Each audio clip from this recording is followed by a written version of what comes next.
Good evening and welcome to the Nobody Ask Me Guy show. The guys, Chantel Overton of Overton Nation is with us again tonight. Now, if you remember from part one, it was very exciting and she shared so much rich history about her family and about situations that the family was involved in. We even talked a little bit about plantations and plantation owners. As you know, Chantel is a videographer for the NFL. She has tons and tons of degrees, which I'll let her talk about. But listen, as I said, Chantel Overton is back with us tonight, and we're just so happy to have her back. We are also, guys, Dr. Vibe is with us, and I'm trying to prompt him to come in and help co-host. So, Chantel, good evening. Good evening. Listen, it's a pleasure having you back, and I know that we have a lot of things to talk about, so I don't want to take up all of the time talking and wasting your time. We just want to jump right in.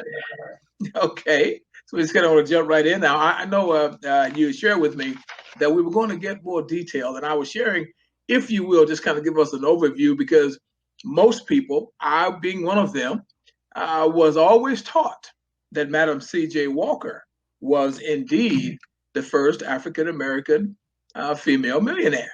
And you had to help me out by correcting me. So if you just kind of revisit that again briefly. Yes, very briefly, because you know who we're going to focus on tonight. Yes, I do. But not to take anything from Madam C.J. Walker, whom her birth name is Sarah Breedlove. Not to take anything from her or her legacy or her descendants, because her descendants are still doing things as well. But she was not the first Black self-made female millionaire, nor was the first Black female millionaire. The title that belongs to is to Miss Annie Malone. Annie Malone was actually her mentor. She was Annie Malone's right hand. And the reason I know that and know all of the history of that is because my family member, Anthony Overton, mentored Annie Malone. So they all ran in the same circles. They attended the same conferences. And it series, we're going to get more in depth and in detailed of those two women's relationship and connection as well with my family history and what that means abroad for us even today. So that's that piece. So no, she wasn't the first Black female millionaire, but she did do a lot for the community. Yes, and you know what, Chantel, I just kind of want to get that out there again because I know our audience have questions and they always ask questions, and sometimes I'll get questions from friends that have watched the show, and they say, well, X, Y, Z. So I just wanted them to have the opportunity to hear it come from someone that actually know, and that's why we're talking. Absolutely. So listen, you have already stated that we want to really get right into our piece here. And we know many of us, again, when we talk about Black history and Black History month and that kind of thing, and people talk about the cakewalk. Now, if I understand it correctly, Ada Overton, famously billed as Ada Overton Walker and the Queen of the Cakewalk. Now, you're sharing with me, she's a family member. She was a singer, dancer, actress, and producer. So let's just jump right into that and take it away. Okay. Thank you, one, for asking my family and myself and our organization to do this series because I'm so passionate about history.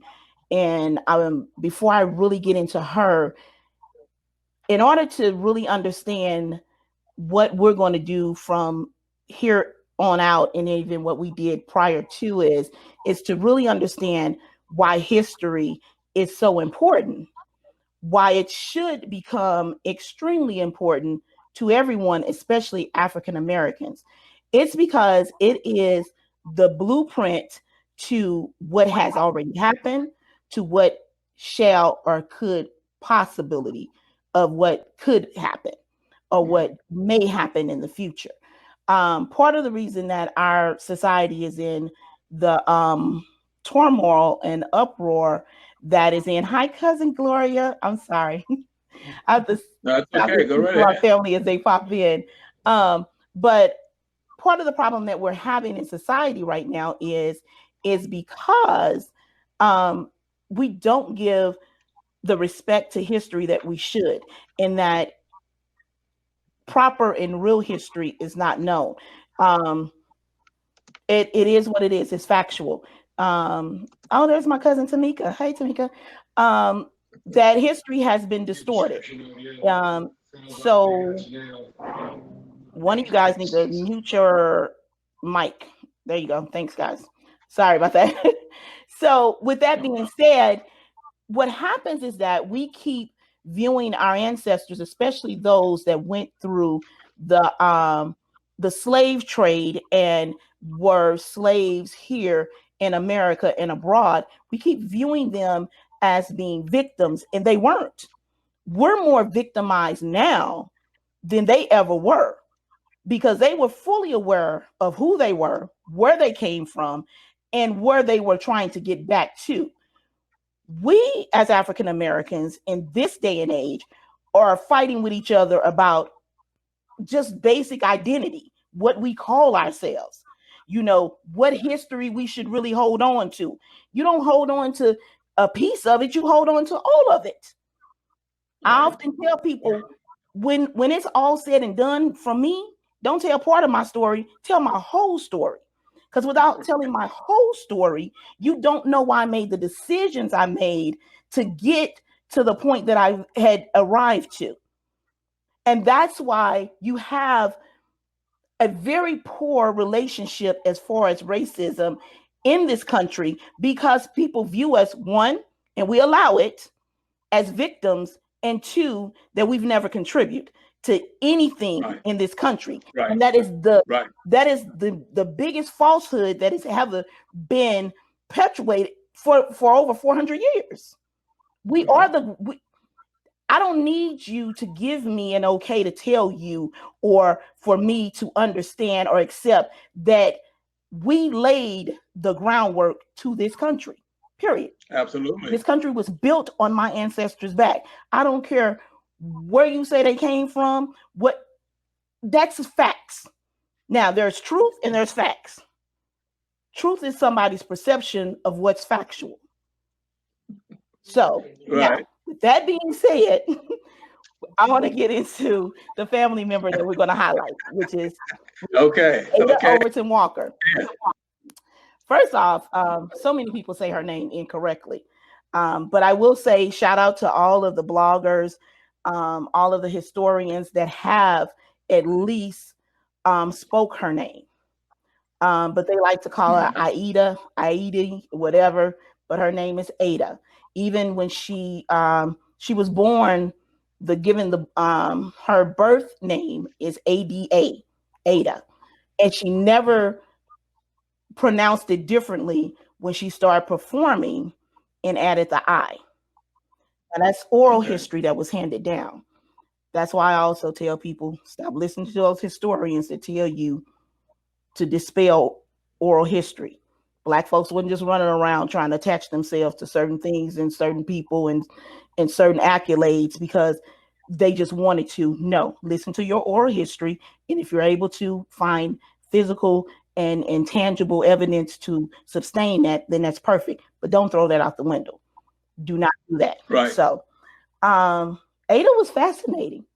I like to always joke with my aunt.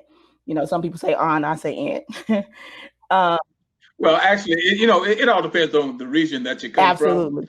It's kind of like that tomato thing. So please, no problem. But I joke with her because she looks like her.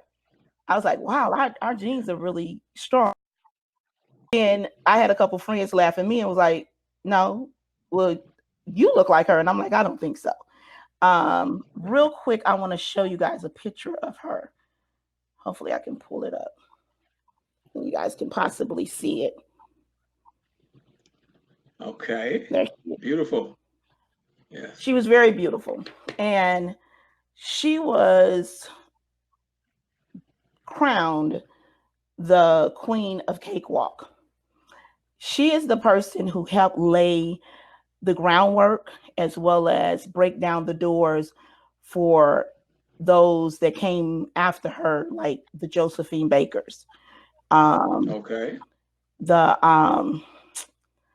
oh, she would kill me because I had a beautiful conversation with this woman, Catherine Dunham. My Yes. godfather was taught by her firsthand. And it wasn't until I started really researching and revisiting my family history that I understood a conversation that me and Miss Catherine Dunham had with each other, because she knew the name. She knew my last name, and she basically asked me, "Do baby, do you know who you are?" You know, and I was like, I'm thinking city wise, in my own neighborhood and town. I was like, oh yeah, my family are entrepreneurs. Yes. And she's like, no, no, no, go back home and ask somebody who you are. So after revisiting the things and being older to come full circle to understand what that means and what my family history means, um, abroad as well as personally to me, I understood that conversation even more.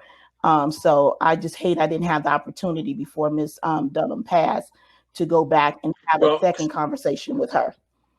speaking of Catherine Dunham, just for the sake of our audience and the sake of educating our audience, will you share a little bit of who Catherine Dunham is or was? Oh my goodness. Miss Dunham, she is a very famous African dancer and performer. She created her own style. Um, she was also an activist. Um, I tell people I'm jaded, but I try not to be jaded because I grew up in such a multicultural family that were well connected with these well-known people, that to see Miss Dunham was just like to see my grandmother. You know what I'm saying? That it was Okay. common. I mean, literally, I grew up around the corner from the museum. I took classes there. My godfather became an instructor. So, and I have Mm-hmm. two godfathers, so, and people who know me know who they are. But she was also very well known for doing she went on a starvation strike for Haiti against the United Okay. States. If you guys have not ever heard of that or have any knowledge of that, Google that. That was huge. We were my city, which was East St. Louis, Illinois, which is a fabulous city. Now, you have some people that say it's the worst city in America, but it's not. If you look at all the people that it had produced and the great individuals like the Hudlin brothers, I'm friends with them. We grew up together. We we Wow. all came out of East St. Louis. Um, Okay. and so the city was jam packed with all of these national um, TV stations and reporters when she did this, because her museum is on one street, and you literally go up one block, turn the corner, and she's 2 blocks up from her museum. And what's really sad is that her museum is in trouble now. Um, I Hmm. I wish I had millions because I would just simply do what needs to be done. Because again, that's why it's so important to have these type of podcasts, these type of conversations, because just like the Tyler Perry situation, everybody knows what just happened this weekend. Absolutely phenomenal what he did, and he did it on And Confederate soil. may I cut in for a moment while you're talking about that, because I don't want our audience to lose your perspective. What you're talking about, someone maybe can request that her museum be placed on the national registry, and then of course Absolutely, they will it has put been monies done. in it, and it'll be there forever. So please continue. Right, it has been done, but again, part of our biggest problem is seeing history in the manner that it really needs to be viewed, especially Right, our history. right. Because, and what the point that I was going to make with the Tyler Perry studio, as grand and amazing that of work that he's done and what he did historically with that past weekend, he was not the first Black studio. And because of that, and because we don't view our history as important, many people didn't know that. That's why I'm a big advocate that all history books need to be rewritten to actually reflect the truth. The truth. There you go. And we have to There you start go. with how this country came about and became a country. Because then you start speaking of many of the individuals who I'm going to speak on, which happen to be my family members, like Miss Ada Overton Walker. Because, like I said, if it had not been for her groundwork, for her standing up and saying, I won't take certain roles, you won't treat me a certain way, you won't speak to me or address me a certain way, it wouldn't have been very easy for us to know who a Josephine Baker is or who a Catherine Dunham is.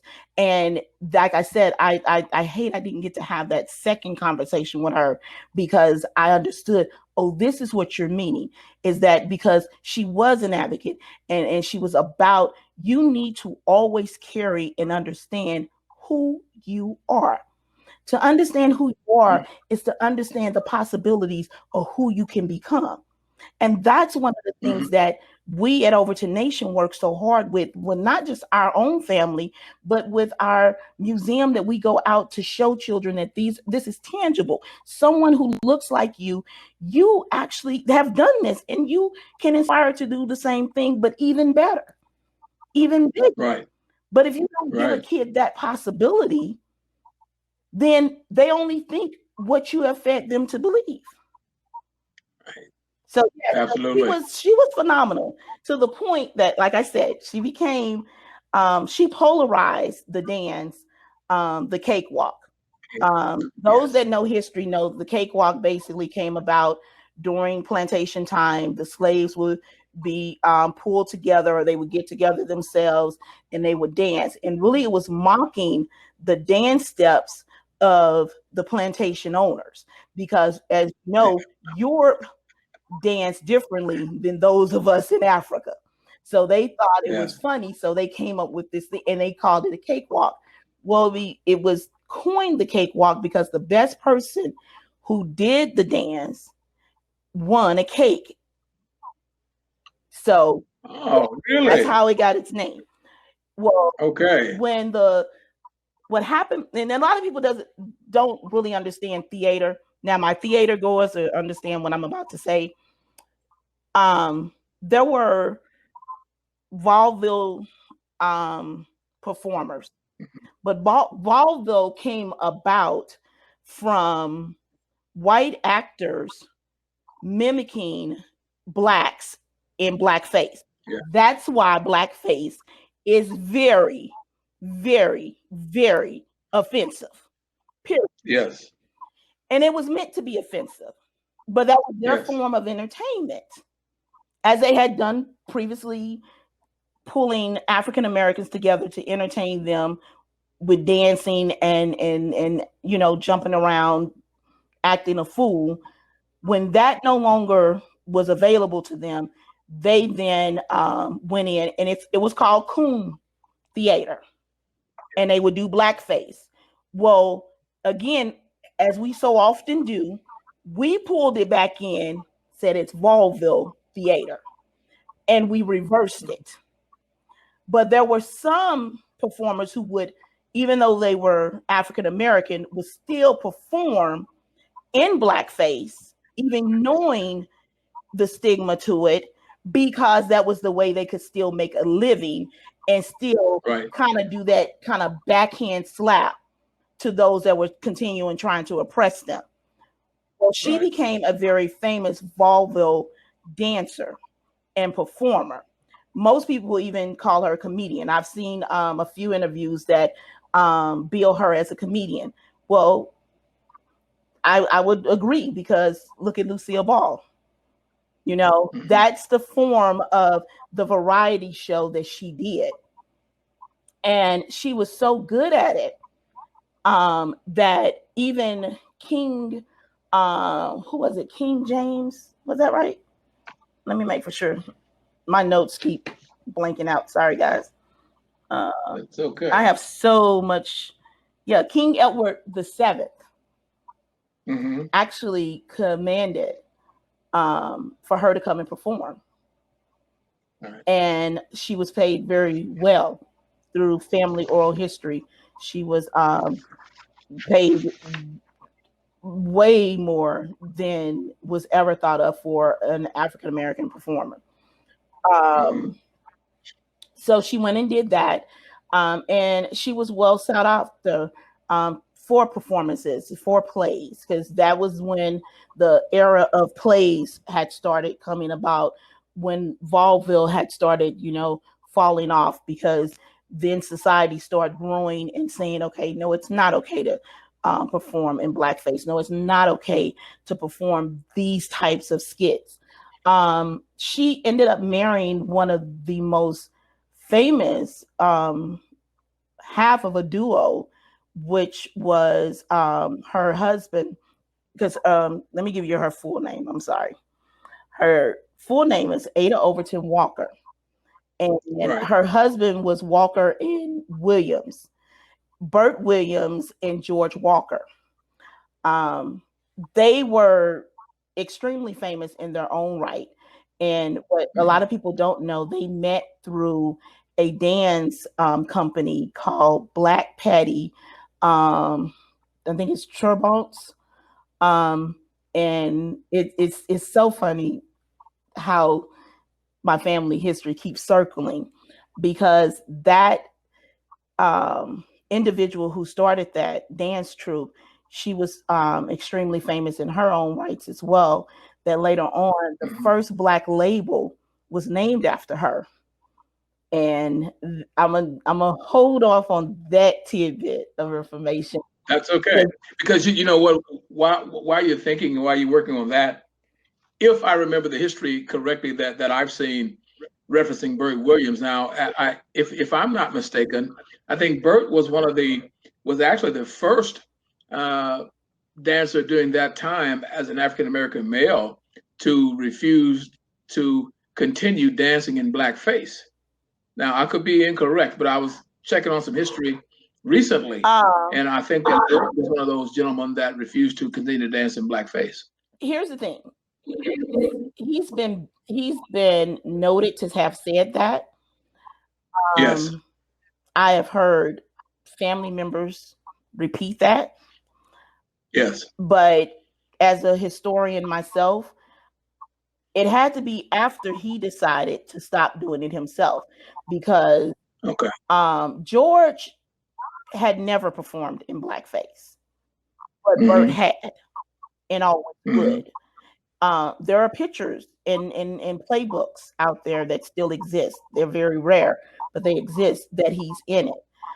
But what people could not deny is that they were great as a duo, but they became phenomenal after George married Ada, and they became Okay. And one of the things that, from my oral family history, is that she influenced no longer performing in blackface.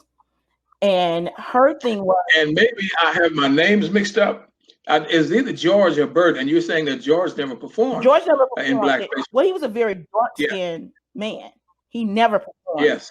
in blackface. Yes. But and Yes. if he did, I would say this, because I never like to say defiantly, especially about history, like, oh no, that never happened. If he did, I have never been told, nor have I ever seen evidence or anything of the sort. But no, that's why I want to mention why you're sharing on this show, that possibly I have the names switched. yeah, Bert, It was George and not Bert.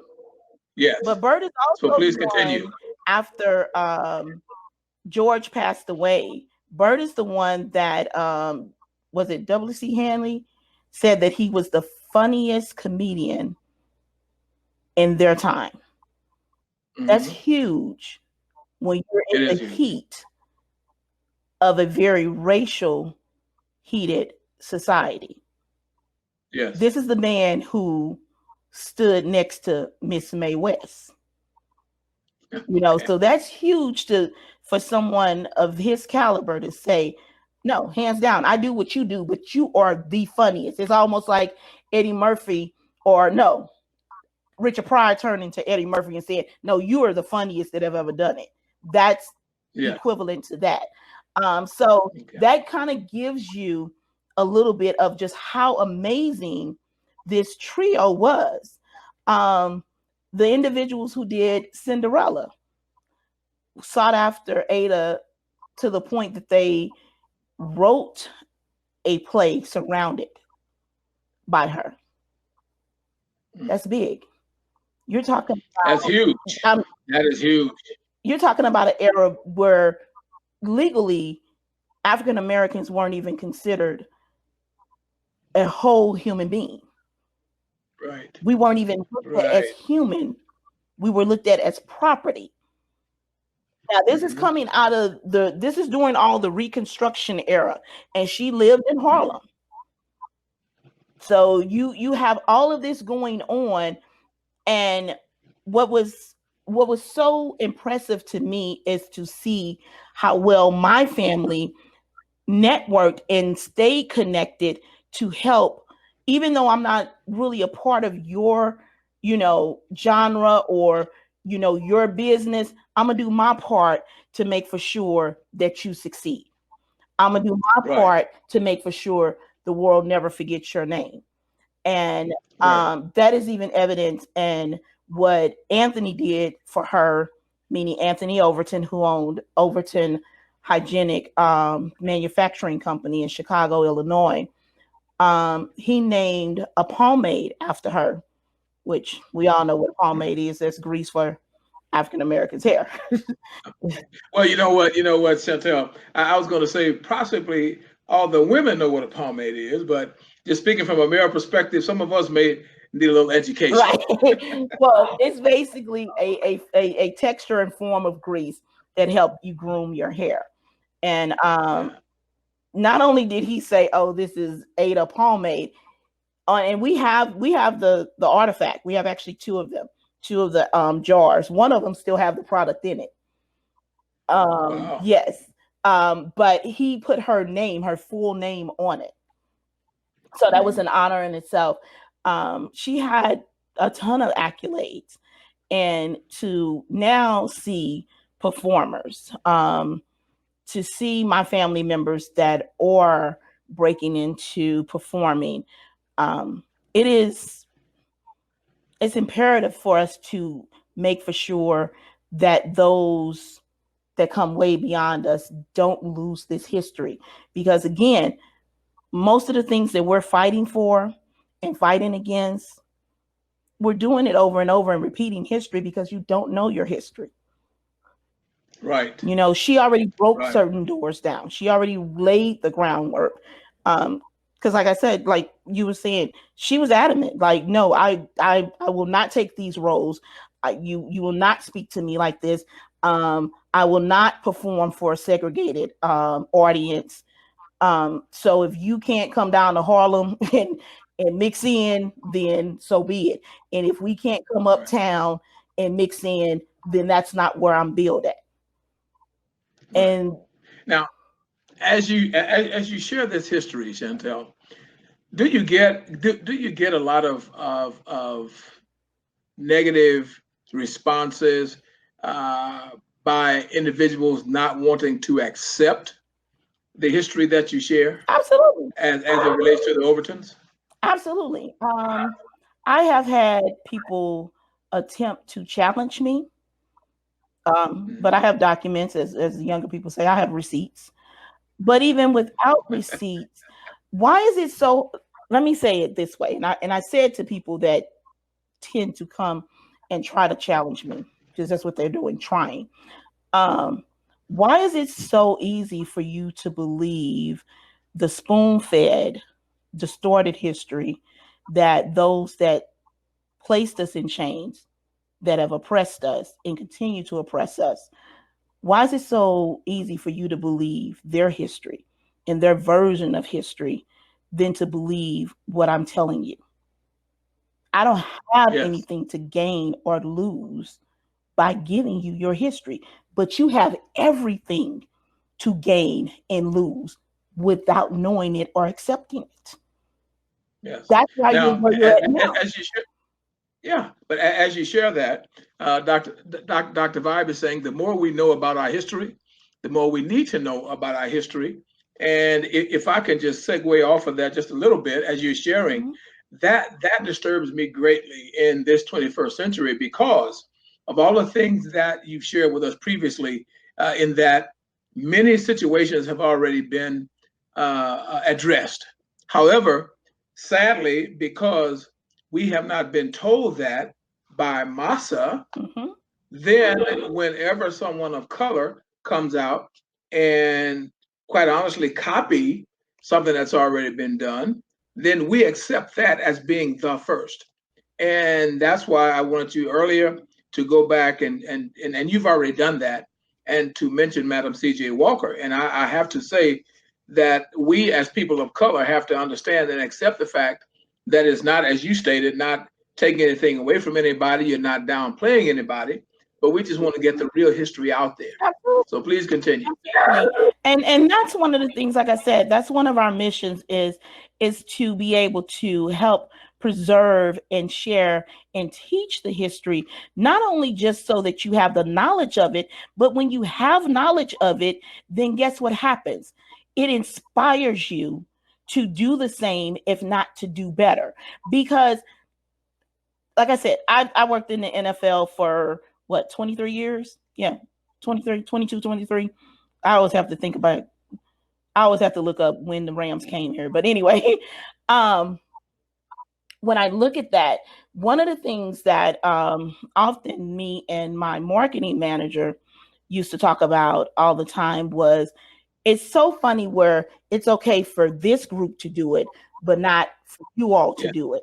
And Yes. people love to say, you make your child work for that. And I'm all for knowing what hard work is and how to earn a dollar. But when I tell you nepotism runs rampant in the Oh, NFL, you know, you're an ex-player, but it's oh looked yeah. and frowned upon if we go give or if we build something to gift our children. No, that's what you're supposed to do. Right. You're supposed to make for sure that it's better for the next generations. And that's the thing that I'm always, whenever I have the opportunity to have a speaking engagement or to be, a part of an interview like this, that I make for sure to stand on is that please understand that you need to get out of the mentality of just me and mine, just me and my immediate. No, you need to be thinking generational. Because, see, if you had a child or you got a niece, nephew, see, that legacy is going to go on long after you close your eyes. So, could you really rest on the other side, whatever the other side looks like, knowing that you didn't leave it better for them, but yet set them up for failure? Then now, not only will it not be better for them, you actually set them up to go back into slavery. Absolutely. And you know what, Chantel, if we're not careful, now you may not believe this. I said to some friends probably 3 weeks ago, I said, if you've already said it, I said, do black people not see what's happening? I said, with this whole 45 movement, and I said, we don't even understand the buzzword big in the South and everywhere else. When people come out, too much big government, too much big government. I said that's why we need to know our history, because they fight government because you cannot quote just do whatever you want, and we all know about the black codes and all that kind of thing. So to make a long story short, because this is your show, when we talk about slavery, it is not past people to try to reenact that. Well, on the show, you and I have shared a few, conversations, personal conversations, and I shared with you one Yes. of my personal experience. when I went to Louisiana. Like I often stand in front of my family at the reunions because that's like everybody goes, "Oh, you guys do everything to lead up to the reunion." No, the reunion is the big thing. There's a whole lot of work that go on prior to and leading up to it. But Yes. I stand in front of them and I tell them, "Yes, you know, I know our history. Yes, I'm interested, but I didn't get interested in history or become interested in history when our history was presented to me. Because I've been knowing our history since I was knee high to a duck. But the problem was, I Yes. was like, okay, everybody, when I was that little, everybody down south has a root story. I've not seen none of these people talking about. They ain't been to not one reunion, but yet it was real. That's why I tell people don't dispel oral history. But I've always just been drawn to history, especially African American history, because at a very early age, I noticed, wait a minute, this is quite unbalanced here. When I go to school, I learn Yes. all of this. And even as a child, one of the first things I remember asking my mom, because my mom was my teacher. My mother is an educator. I mean, literally, she was my teacher. Um, we learned about Christopher Columbus, and I said, "How do you discover something that people are already in? Does that just mean that Right. he just ran into it and just like?" And she's like, "Don't you say that?" I'm like, "What are you talking about?" Like, even as a kid, that didn't make any sense. So, as I got older and understood, oh, this is systematically done. Now, Yes. I'm even more interested not only to read about it, I want to go place my feet on it. I want to stand where they stood. I want to see it from their perspective, from their eyes. And that's Hmm. why I'm huge about, especially African Americans, stop saying what we need to destroy. No, we don't. Because to destroy it Okay. 50, not even 100 years from now, just 50 years from now, they'll tell you that was a figment of your imagination. You know. So Okay. I share with you my experience when I went to Louisiana because I'm often going to historical sites and found a large group of Caucasians studying going down Plantation Row. If you're from Louisiana, you know there's the all of the well kept and St. Landry Parish plantations are all on is one heavy. row. And they going down and they have a pad and pen. And me being me, I was like, what are y'all doing? And it went south very fast. Okay. Because basically, even though they tried to explain it away, they said they were there to study how we liberated ourselves from slavery. In my mind, I was like, so if you studying to figure out, because it's been done, so that what's done is done. Because I've never heard anybody say, I'm trying to figure out how the Jews got over. Okay. So for me Okay. to tell me that you're trying to figure out how my ancestors liberated themselves from slavery is to say that now you're trying to come up with a plan to do what? Return. Absolutely. And I tell people one of the things Yeah. that I admire about Caucasians when it comes to what they consider warfare, they got this phrase down pat. I'll wait, and they will wait Okay. centuries. So Okay. to ill Okay. prepare our children without knowing truly what the enemy looks like or what the enemy acts like is to prepare them to return to that fate. Absolutely. And listen, perfect place if you don't mind for me to share with Gloria and your other relatives that are there. If you guys want to come on and join us and share, please feel free. Dr. Vibe, we invite you back. But also, I was sharing with Chantel the first meeting we had is that we do allow, not allow, but we do ask our audience members if they'd like to come on and ask you a question. Then Absolutely. please pick one of those spots that say grab a spot and just come on and then be courteous enough once you've asked your question and once you've talked to that person, then to please vacate that situation, let someone else come on. But Gloria has been on quite a while, and I did put it on mute because it's a noise. But Gloria, I'm going to unmute you, and if you some things you'd like to share with us, while we're here, please feel free to do so because you are certainly welcome, and we're glad you're here. Thank you. Thank you much. Well, Chantel and I are very close as far And as if you history. bring your camera, Excuse me? I didn't hear you. no, if you bring your camera down some so we can see Oh, you. okay. This is me. If you, there you go. There you go. Thank you. Hi, cousin. How you doing? Yeah, cousin Chantel and I, we I'm blessed. talk a lot about our history, and we come from a huge family. We're all over the map. We're everywhere. And as Okay. Chantel knows, we talk about our cultures because we're not only African American, but we also have Native American ancestry, as well as Caucasian, and I don't know what else, but I just know of those. Chantel knows that I'm very involved Okay. with the Native American community as well, because I need for both of our cultures to be taught. And like I tell a lot of our Overton family members, that if you are from both of those cultures, you have the best of both worlds. And the reason why I say that is because our atrocities are basically the same. You Mhm. know, our atrocities are basically the same. Everything, when I Yeah. do my studies on it, and I say, wow, this is so deep.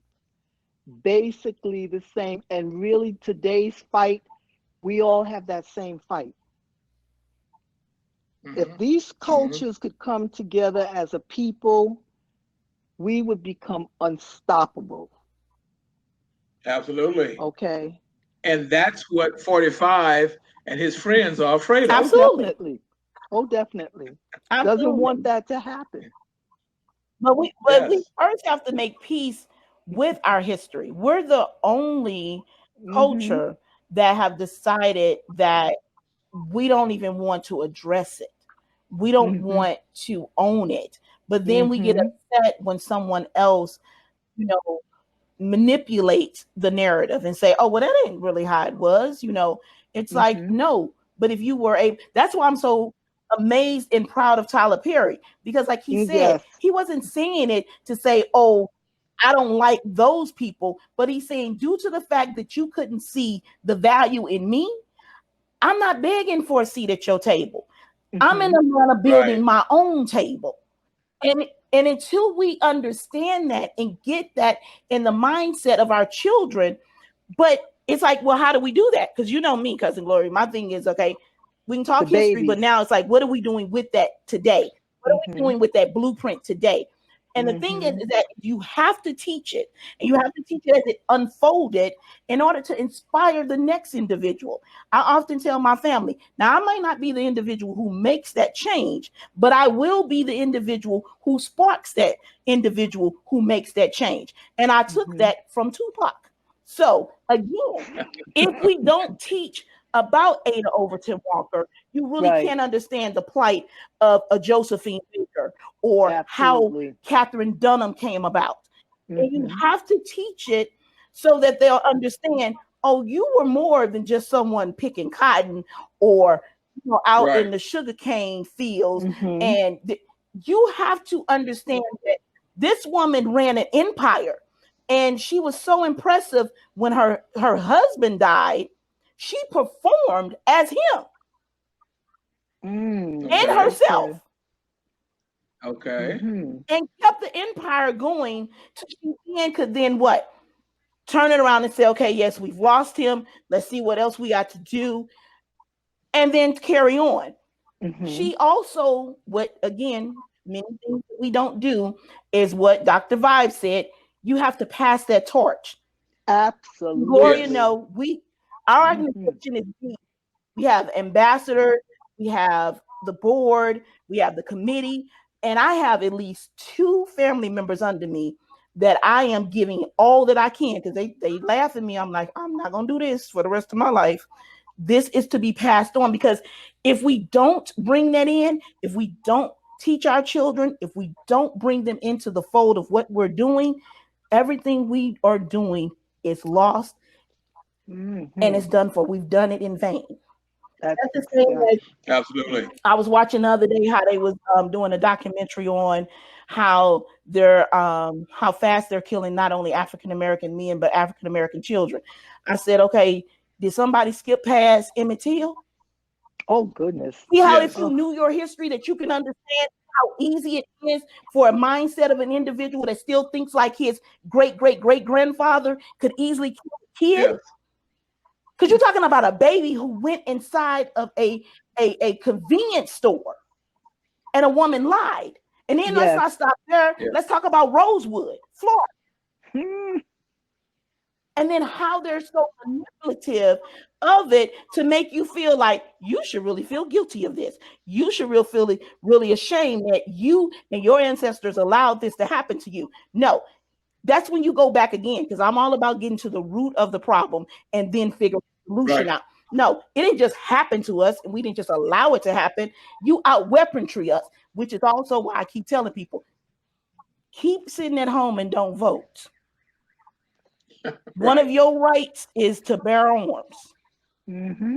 Trust me, I keep telling you, we got to keep more telling that, folks.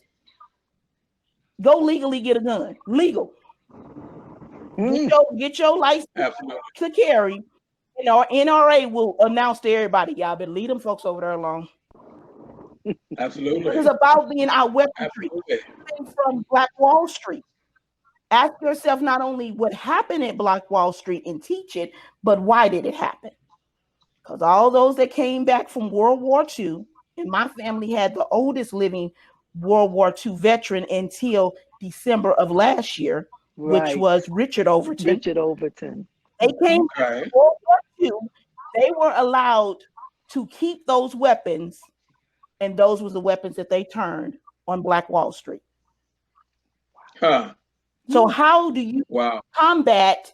But of course, that is never mentioned. That's never mentioned and is never told. But here's where I keep telling people, stop being a person from across the aisle, keep pointing and saying this is wrong and that's wrong, that's wrong. What are you doing? Right. We're going to have to stop deciding we're going to be the victim. I'm not a victim. I tell people all the time, I am a licensed carrier. Run up on me if you want to. I know the law. And I'm a voter. I know the law. I hear you. And that's the thing, is that a knowledgeable individual, whether you are an African American or whatever race you are, is a very dangerous individual, because I know the law. Mm-hmm. Mm-hmm. I have and it makes a difference. That's standing by. I'll pick a phone up in a minute. Hey, this is what's going on. But you have to know those things, and to, again, not teach our children, not demand, not ask, because I ain't asking you anything. I'm demanding, because I helped build this country. I'm demanding. Right. Absolutely. Because not only do your children and my children, but your future generation need to stop perpetuating this lie. We didn't just show up here. Mm-mm. You all came and got us. And that's one of the things that I loved about when I really started saying, okay, wait a minute, let me sit still and really dig into my family history. What I loved about them was they not only were well known in their field, they were activists, and they demand that you will do right by me. True. Absolutely. I'm not going to ask you. I'm demanding. Absolutely. And I'm going to respect it. My family is so multicultural.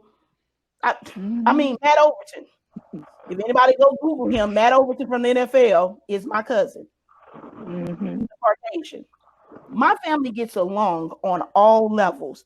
And that's also one of the things that I thought we're perfect to help build this bridge, because we can show you it can be done, because we're that diverse. But also, as you mentioned, Matt, weren't you sharing with me at one time that Hollywood Henderson is also part of the Overton clan in some way? That's my nephew. Her nephew. Okay. Her nephew. Listen, I will go on record again. Gloria, I was telling Chantel, I have always been a Hollywood Henderson fan. Oh, And I'm a Hollywood, and I tell people all the time, it's just that it always irked me that everyone wants to use our talent, but then they want to tell us how to display our talent. So right. you can't be the most talented person on the field and Hmm. then not kowtow and be a cookie cutter person. Hmm. And that's what I respected. One of the main reasons I respected Hollywood. Obviously, he was a great athlete, but Hmm. he was his own man. And people can say, well, it was because of this and it was because of that. Well, my statement to people that like to make those kind of assertions and try to attribute it to substances, I've Hmm. never used alcohol, drugs, etc. But I was Hmm. always one of those guys that my less melanated coaches were never comfortable with because I Hmm. wasn't apologizing to them for the ability that God blessed me with. And Hmm. so I embrace brothers like Hollywood. I embraced Muhammad Ali. I embraced, and I'm going on record again. That's why I was so disappointed with Jim Brown, who was always one of my idols. And I'm Hmm. like, Jim, what are you doing, man? So anyway, that's another story.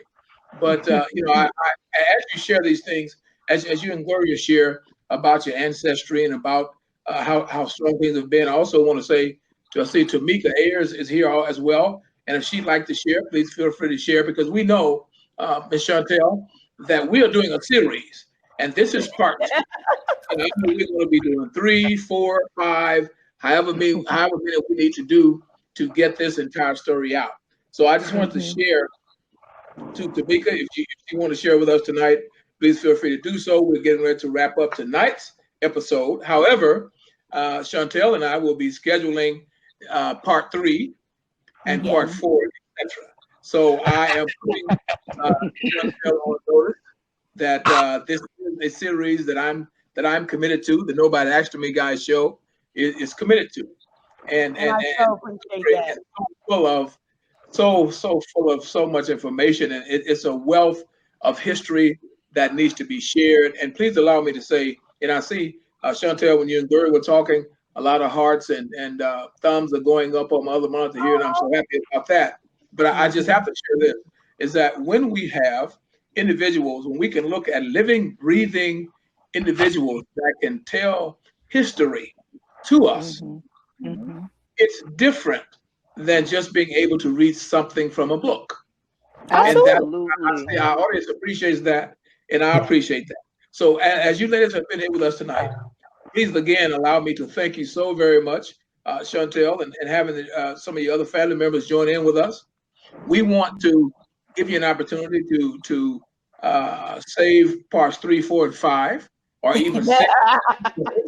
That's Gonna need all And well, those. we, well, first I want to see if Tamika wants to say anything. please, Tamika. Well, I'm sorry I'm in the dark, but I forgot about it and I looked at the clock and said, oh, let me jump on. And so sorry about the darkness, but I just want to say that I am so proud of you, Shani, stepping up to the plate. And Chantel and I literally only just met like a few years ago. I don't know if we shared this on the first one. But her and I literally have been going strong ever since because we have so much in common, especially our love and passion for history, Black history, and most of all, family history. And our roads collide. They just come together. And especially where it comes to the Overtons. My grandmother was Mary Ava Overton Hmm. Doyle. mm, So all those names come down, from, hmm, John, with John Overton, Judge John Overton. My brother is John. All those names come down through the ages, and I have been actively involved in the civil rights movement. My cousin Volma Overton Hmm. he was very instrumental, in the desegregation of Austin, Texas schools. You can Google him as well as Richard. They were both those were in this both of those gentlemen were in the city of Austin, and they were Overtons. You know what I mean? So there's so much history, that Chantal has taught me about throughout the ages about the Overtons because my grandmother she passed away probably about 4 or 5 years ago.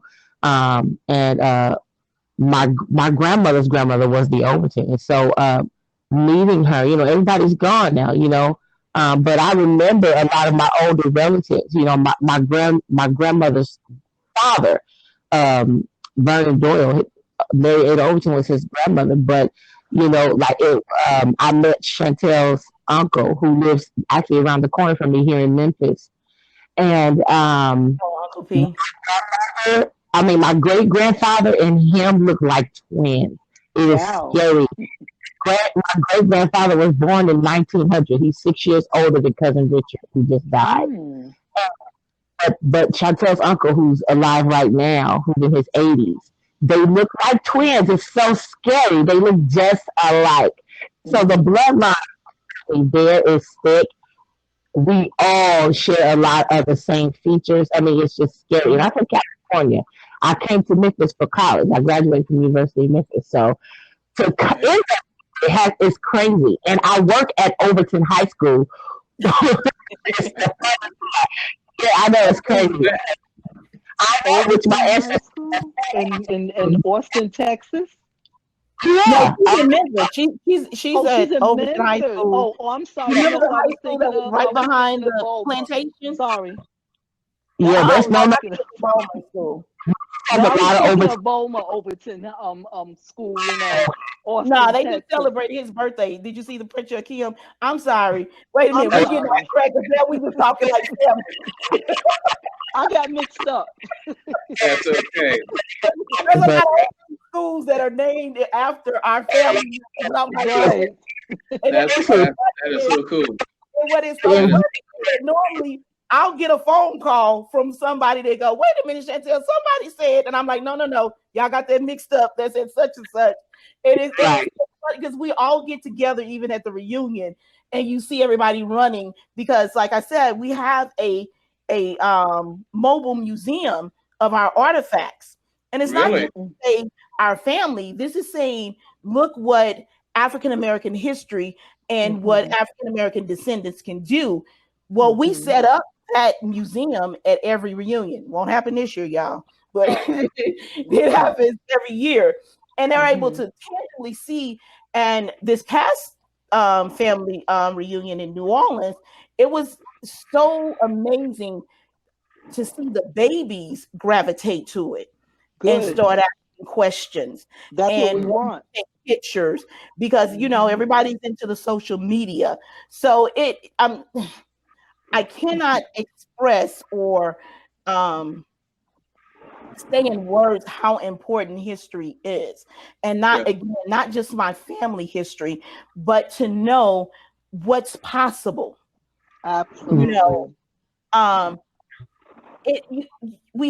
we'll do a disservice to our babies if we don't show them that possibility. If we don't show them that even in the midst of diversity, this happened. Absolutely. Perfect place to end the conversation for tonight. Perfect place to end the conversation for tonight. We just want to thank Ms. Chantel and Ms. Tamika, Ms. Gloria for being here. And as always, we thank Dr. Vibe. And I see my friend Big Bad Brad is back with us. Brad is also a video caster. I think Brad is located. Brad, are you in the UK or Venezuela? Can you just type that over there for me right quick? But we have viewers literally all over the country that view this show and view our shows. And as I told you guys, Dr. Vibe is an award-winning video caster. He do a lot of things there in Toronto. And Big Bad Brad, as I said, I'm having a senior moment. I don't remember exactly where Brad is from, but so we just want to thank you guys for coming on. Chantel, I know last time you gave us your information on how we might be able to contact you, and we also want to share. Please share that information with us again. Gloria, if our guests want to contact you, ladies, you feel free to do as well. Chantel, will you share that information again with us, please? How we can make contact you? Yes, and if it's okay, I have a couple things I want to say because I'm getting messages, and you guys keep seeing my eyes divert now. I'm getting messages. Y'all love to text me, and I'm like, just get on. But one of the things that a friend of mine, well, a few friends of mine are asking, how do they help with us doing what we do as Overton Nation, with us getting the information out to not only family members, but again, like we said, we're educating, children, on the history. You can donate. You can go to overtonation.com. You can donate. We have just finished working on a new design for a t-shirt. You can purchase a t-shirt. It doesn't have to always be that you're just giving your money, but one of the things that we're so successful, especially my family and its history from the past has been, is that they sold things. So if you want to just go to overtonation.com, go to the store, click on the store tab, and then purchase any item that you feel that you like. The other thing that I wanted to mention, and this is something I just saw in my notes, I'm going to ask your audience to do me a favor. Kind of keep an eye on overtonation.com and as well as our social media. We're going to do it as a family, but we need to do it as a nation, not just Overton Nation, but this entire nation. I had the privilege of being related to this individual. To many, he's Uncle Richard Arvin Overton, and to others, he's cousin Richard Arvin Overton. Our cousin Bowman Overton is working very hard to have his home turned into a historical site and for it to be on the historical registry. He, as I stated earlier, he was the oldest living veteran to the date of his death in December. He lived to be 112 years old. He fought every world war except World War One. He served in World War II. So I want us to be able to honor him in that manner and get that done. So if you guys can kind of keep your eyes open on social media, or even just check in with us on overtonnation.com, is that when the call is made for us to come forth to help in any way possible to make that happen, because that was one of his last wishes. And I sat across from him and heard that one. I know that's right. So, and I would like to do all that we can, not just as Overton Nation, because you know what we say, cousin, we're a nation within a nation. Nation, exactly. A whole nation to get it done, and we can get it done. Well, they've already renamed a part of the highway from them, so we were applauding the state of Texas and the city of Austin for doing that and honoring him, because he gave everything. He gave everything not only to that city but to this country. Absolutely. And to not honor him will not only be a disservice to our family, but it'll be a disservice to this country. Absolutely. You know what? May I jump on your statement? It would certainly be a dishonor to your family and as you may or may not know, Austin, Texas, God bless their soul, is one of the most racist areas in the South. Absolutely. And if they dedicated a street, and that's huge. But that's how loved he was. They're getting better, I hope. They're getting better, but at one time it was, well, I like a lot of places. But that was also our family was huge in that area. Okay. Very huge in that area. So I'm talking about from the political stands all the way down to just your day-to-day individual. So absolutely, they had a voice. One of the funniest things I asked him, I said, because he had a lot of jobs. I said, well, cousin Richard, which job did you like better? He said, the one that paid. Okay. I understand that. Good answer. That's a good answer. The one that paid. So, okay, ladies. With that being said, coming back for part 3. We will be coming back for part 4. And 5, 6, 7, 8, however many it's going to take. Because I am going on record again. Allow me to repeat myself. There's no way we're gonna let you off the hook, Chantel. You're gonna have to share this history. You're gonna have to lay it out there. And again, we appreciate Gloria and Tamika coming on Thank you to for work with. us. And I am putting in a personal request to your family. Hey, if you guys go to my YouTube site and subscribe to that channel, we appreciate it. I have so many people that contact me all the time, and I have to say this on air. You know, they'll contact me and ask all kind of questions, but they won't go to the YouTube site and subscribe. I don't know what that's about. So anyway, listen, it's our audience. Well, thank you guys. Our audience has been great. They've enjoyed everything you're sharing. And I just want to say again, when we get back together on this show, then we'd like the ladies to come back with you, Chantel, or other members that you'd like to share. And I did not explain that earlier, you know, is that we can pass the camera around, you know, as two family members decide they're going to share, that they can step down for a moment and allow other people to come on. Oh, okay. Yes, and we could do that throughout the show, and then everybody can return as they wish. So listen, if you will, Chantel, if you share how audience may contact you before you come back the next time, which will be in the very near future. So I'm putting that on your plate as well. Yes, sir. They can reach me through our website, our family organization, overtonation.com. They can also reach me on that same email, overtonation@gmail.com. Within even the website, you can message us. So that would be the fastest way of getting in contact with me personally, as well as an individual that may be manning the fort at the time, because I'm not always available because I wear many hats. So if I'm not, and you do leave a message for me, it will get to me. Okay. Well, listen, again, ladies, thank you so very much. This has been the Nobody Asked Me Guy show with your host, Melvin Lars.